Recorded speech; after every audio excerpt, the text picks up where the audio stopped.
What's up, guys? I sure have missed you guys. I was thinking the other day, you know what? I haven't done in a long time. I haven't told a story to my crew. So I was like, it's Halloween time. I gotta find a Halloween story. And boy, do I have one. It's about lust. It's about adultery. It's about trick-or-treating, actually. And it's about murder. Yeah.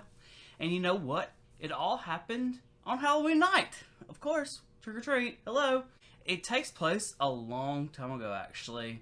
Actually, in 1957. Picture it. Picture it. 1957. Right outside of Los Angeles. It's Halloween night. It's 11 o'clock. Most of the trick-or-treaters have gone home, you know what I'm saying? Everybody's like settling in. There's probably some folks like watching like a scary Frankenstein movie or something. I don't know what movies were cool back then.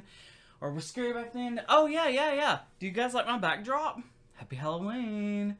I'm right here live in the cemetery. So, anyway, back to our story. So, Los Angeles, 1957. Everybody in the Fabiano household had laid down because they were exhausted, you know, from all the trick-or-treating. They weren't asleep. Well, I know the parents weren't asleep.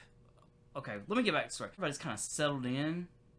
Now, Peter and Betty Fabiano, they weren't asleep yet. They were just kind of like laying in their bed, you know what I'm saying? They're like, ugh, I'm glad Halloween is over.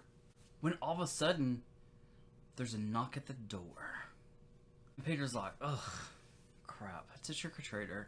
So he gets up to go to the door to like give some candy. You know, so he's like,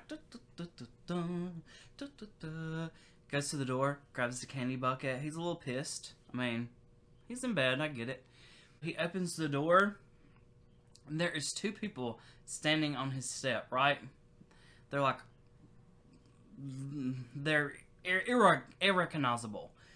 And one of them has a bag, like a grocery bag, you know what I'm saying? Like a brown paper bag in their hand, and he's like, isn't it a little late for this? Hello, come on. No, he didn't say come on now. He said, isn't it a little late for this? And then all of a sudden, the one person holds up the bag and yep, shoots him dead. It's not a happy Halloween this year, huh? Peter collapses right inside the door. Man, it's not a good thing. Now, Betty had heard him conversing with the trick-or-treaters, and so she heard the shot and then him fall to the floor. Betty comes running. She's probably like all dramatic in her nightgown, like floating in the wind. She comes running to Peter's, like, to help Peter, and he's like on the floor and he's like bleeding out, and Betty hears like a screeching sound going down the street. Of course, it's the getaway car. Hello, getaway car. One of Betty's daughters had like heard the gunshot, so she comes running down the hallway. Oh, what's going on? What's going on, guys? What's going on? And then she sees Peter laying on the floor, and Betty's like standing like over him, like trying to help him out. You know what I'm saying? The daughter decides to run right down the street because like one of their neighbor was a police. So the police come, the ambulance comes, you know, and Peter is actually taken to Sun Valley Hospital. But sadly, Peter cannot be revived. The bullet had went in, and it had come in like really close to his heart. It didn't hit his heart, but it was pretty close. It was a lot of damage done. He passes away. Peter passes away. And Betty's like really sad, you know what I'm saying? Like, it's real sad. So the police start investigating. And they're like, we don't have any leads, you know? There was, like, one of the kids that was out still trick-or-treating saw a car, but it didn't really have any, like, real details about the car. So they go to Betty, and they're like, hey, yo, look, be honest with us. Does Peter have anybody that he's maybe not on good terms with, you know? And Betty says, as a matter of fact, there is. And her name is Joanne Rebel. And they were like, what? Joanne Rebel? They're like, we gotta talk to Joanne, you know what I'm saying? Police actually bring Joanne in, and she's like, what are you talking about? I love Peter and Betty. I would never do anything to them. I don't know what could have happened. And the police are like, girl, we already know that there's an issue, that Peter hated your guts. Peter could not stand Joanne. He actually despised Joanne, and I'm about to tell you why. It's real juicy. Are y'all ready for some juiciness? Peter did not like Joanne because Peter... Okay, well, let me tell you this little backstory first. So Joanne actually worked in Peter and Betty's salons. They own 2 hair salons in Los Angeles, and Joanne actually worked there. She was like a photographer, and she would like help do things around like the salon and stuff like that. Well, about the time that her and that she had started working at the salon, Betty and Peter, they were going like through some relationship issues, you know what I'm saying? Like, they were like, their marriage was like struggling a little bit. So one day Betty was like, Peter, I can't do it anymore. I can't do it. So she packs her stuff and grabs the kids, and they go, it's really crazy. They go to live with Joanne. Joanne's like, yeah, girl, you can come live with me. Yeah, stay as long as you want. Because, you know, she didn't like Peter. And I guess, like, Peter's like really distraught, you know what I'm saying? Like, Peter, like, realized, like, he really, really loved Betty, and he didn't want anything to happen with their marriage. So he actually begged Betty to come back home. And Betty's like, oh, golly, fine, I will come back home. But let me tell you, Buster, there's going to be some changes made. Betty moves back home, and Peter is so pissed at Joanne that he's like, you know what? You're not allowed to talk to Joanne anymore. And Betty's like, okay. So, Betty and Joanne, they are no more. And as a matter of fact, it's crazy. Peter fired Joanne from the salon. He's like, you gotta go. Pack your bags. You're gone, girl. You're gone. Joanne is pissed. Her feelings are hurt because supposedly there's like a little word on the street that Joanne and Betty, they were like having like an inappropriate like relationship. You know, it's inappropriate back in those days. Ooh, I'm sweating, you guys. So they supposedly like had like an inappropriate... They were lovers. Let's just say it. They were lovers supposedly, and Peter kind of got the vibe, and so did everybody else. Peter was like, you can't hang out with her. Joanne was pissed. Joanne was heartbroken. She was pissed. She was going through the gigs. You know what I'm saying? She was like, I got to figure out what I'm going to do. I got to take Peter out of the game so I can get my girl Betty back. You know what I'm saying? Like, she really loved Betty, and she wanted Betty back. So she had to come up with a plan. Now, Joanne, she's a sly one, right? Now, Joanne was friends with a lady named Goldine. And they hung out like a lot of times. Goldine had gotten divorced, and so had Joanne. They would have been friends for like 10 years, I do believe. And so they would like get together, and they would like drink coffee, you know, and just gossip at the breakfast nook. You know, they would just talk it out. You know what I'm saying? Joanne told Goldine, like, yeah, Peter's really nasty to Betty, real mean to her. It's like verbally abusive. And Goldine, not knowing these people, you know, she's like trusting her friend Joanne, and she's like, what? Oh my God, that's horrible. You know, that's horrible. And Joanne, like, over a period of time, just dogs the crap out of Peter, okay? Like, just dogs Peter out to Goldine.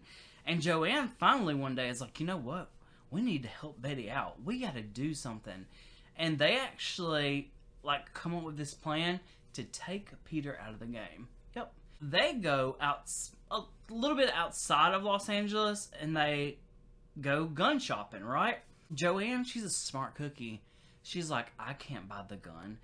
This can't be traced back to me, you know? So she has Goldine buy the gun. Now, one thing that I found really interesting about this whole gun situation is when they bought the gun, they got 2 bullets. And I was like, do those bullets come with the gun? Or do they were like, we don't need a whole box, we just need 2 bullets. We just need 2. They get the gun, and they get the 2 bullets. 2 bullets. I'm so stuck on this 2 bullet thing. But anyway, they get the two bullets, right? They're like really, really trying to like figure out how they're gonna do this. Like, they planned this for a month. Like, a month? I'm just like, a month? That's a long time to be planning out how you're gonna take somebody out of the game. Anyway, they come up with this plan to take him out on Halloween, because everybody answers their door usually on Halloween. When Joanne had been pulled into the police, she told the police, like, I couldn't have done anything. You know, they were like on her, and she knew they were on her. So she was like, I couldn't have done anything. My car was outside my house the whole night, right? I couldn't have done it. You can ask my neighbors. My car and all my lights were on all night long until I went to bed. And of course the police, like, you know, they went and they talked to the neighbors and stuff, and the neighbors were like, yeah, like, her car was there all night long. But let me tell you what Goldine and Joanne had done. They had borrowed a car from another friend. Sly. They're slick. They're real slick with this. So they had borrowed a car from another friend that they were going to use in the murder, right? So anyway, that's what they had drove to Peter and Betty's house that night. So they had come up with this plan, you know, they had hidden the gun. They were going to do it on Halloween night. So when Halloween night finally came, you know, they did what they did. Now, after the murder, Joanne and Goldine go back to Goldine's house, right? And Joanne's like, she's kind of a piece of crap. I ain't gonna lie. She's a piece of crap, because when they get back to Goldine's house, you know what she tells Goldine? From this point forward, you don't know me. You're not to talk to me. We're done. I bet I would have been, like, heartbroken. This girl just murdered your lover's husband for you, and now you told her that y'all are done, like, not to ever speak to her again. So Goldine was like, she was hurt, and then I think that hurt, like, turned into some like, she was pissed, you know what I'm saying? Like, Goldine's hurt, you know? And then there's an anonymous call made to the police station in, like, I think it was November. So an anonymous phone call is made, and somebody says, hey, there is a gun. Now, back in the days, you could rent these lockers at department stores. So this person's like, hey, there's a gun in this locker at this department store. Da-da-da-da-da. You should go and get it, right? The police, they're like, we don't have any more leads. We might as well go do this, right? They go to the department store, and then guess what? So they find the gun in one of the lockers. And that's how Miss Goldine got pulled into the whole situation, really, with the police, because they're like, who is this locker registered to? The department store, like, looks it up, and they're like, Goldine, blah, blah, blah, blah. And so the police are like, what? Oh, we got another player in the game. We got another player in the game. They actually bring Goldine in. Y'all, Goldine ratted Joanne out. She was pissed. She was hurt. She sang like a canary, y'all. They go and get Joanne and, you know, bring her into the police station, and they let her listen in, tells her statement again, and Joanne's like, well, shoot, I'm done. Joanne and Goldine, they were both found guilty of murder, but it's weird because they got second-degree murder. I don't know how that happened, really, but they got second-degree murder. They were, like, sentenced to, like, 5 years to life. These ladies, they were not in prison for very long. They were out within, like, 9 years, I believe. 9 years for murdering somebody. Come on now. So, anyway, they got out of jail. They changed their names. They went on, and they lived totally different lives. Like, they were never in the media again. They were like church mice. Didn't make a sound. Didn't cause any drama. They lived their life.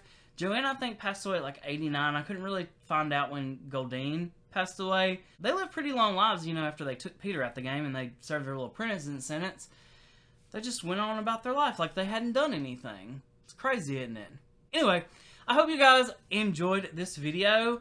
I'll try to put out some more videos like this, to our little story time videos before Halloween is over, you know. I'm trying to do, like, some Halloween themed trick-or-treat stories. Last year I did the story about the pixie stick killer, you know, the dad that killed his son and tried to take out his daughter and their friend with the pixie sticks that were laced with poison. Yeah, Dad of the Year award. Yeah. Thank you guys for tuning into my channel. I really hope that you liked this spooky Halloween story, and I will see you guys in the next one. Bye, guys.